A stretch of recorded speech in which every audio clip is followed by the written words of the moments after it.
राधे महाराज जी। महाराज जी, क्या एक हाथी को खिलाने का पुण्य और 1 लाख चींटियों को खिलाने का पुण्य, क्योंकि हाथी की खुराक बहुत होती है, चींटियों की संख्या बहुत होती है, होना खिलाना भावना सेवा में? अगर हाथी में भी भगवान देख के पवारे और चींटी में भी भगवान देख के पवारे तो एक चींटी और एक हाथी के पवाने का बराबर पुण्य मिलेगा।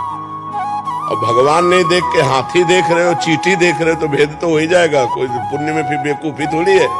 चींटी तो एक दाना से तृप्त हो जाएगी, उसके लिए 1 कुंतल भोजन चाहिए। दोनों में भगवान देखकर यदि दे रहे हो कि हाथी में भी वही भगवान है और चींटी में वही भगवान, तो पुण्य बराबर। और हाथी को हाथी देखकर चींटी को चींटी देख के तो पुण्य में घाटा। हाथी के पवाने का हाथी का फल मिलेगा और चींटी के पवाने के चींटी का फल मिलेगा। बात समझ में आ रही है? निर्णायक चतुर है। एक हाथी को खिलाते तो 1 आत्मा को पुण्य मिलता और 10 लाख चींटियों को खिलाते 10 लाख आत्मा। हमारी बात नहीं समझे। 10 लाख आत्मा है ही नहीं। 10 लाख घड़े रखे हैं और एक सूर्य का प्रतिबिंब पड़ रहा है, तो 10 लाख सूर्य हो गए क्या? तो 10 लाख आत्मा है नहीं, आत्मा तो एक है, वो सब में प्रकाशित है। चूंकि हम अज्ञान में है ना, इसलिए समझ नहीं पाते। हमने जो पहला शब्द कहा, जो भगवान हाथी में है वही चींटी में है, अगर ये भावना करके हम पाते हैं तो बराबर फल मिलेगा, क्योंकि वही आत्मा है। आत्मा 10-20 नहीं है, आत्मा 10 लाख नहीं है, आत्मा एक है। देखो, अब आपसे कहें कि ये 5-7 बिजली है, आप हमको क्या कहोगे? खैला यंत्र के कारण उसका प्रभाव अलग अलग है।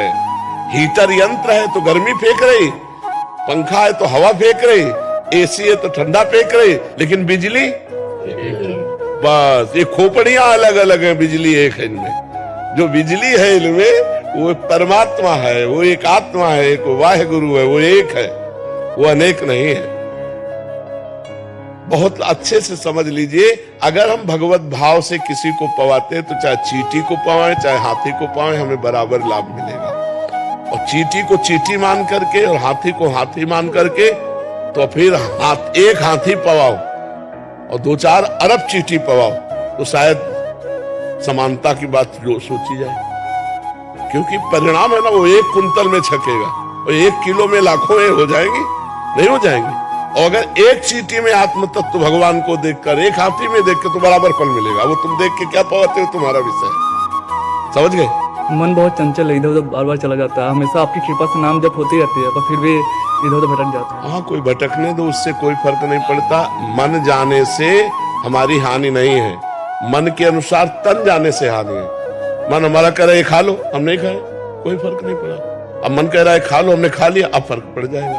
तो मन जो कहे तो वो तो कहेगा, उसका स्वभाव है। जब तक भगवत प्राप्ति नहीं हो जाएगी तब तक वो कहेगा। तो मन के कहने के अनुसार हम क्रिया ना करें तो मन से हमारी कोई हानि नहीं है। वो धीरे धीरे आ जाएगा, लाइन में आ जाएगा। खूब नाम जप करते रहो। मन के अनुसार क्रिया कर दी तो फिर नहीं आएगा, फिर तो और भटकना शुरू हो जाएगा। क्रिया को रोकना है मन के अनुसार।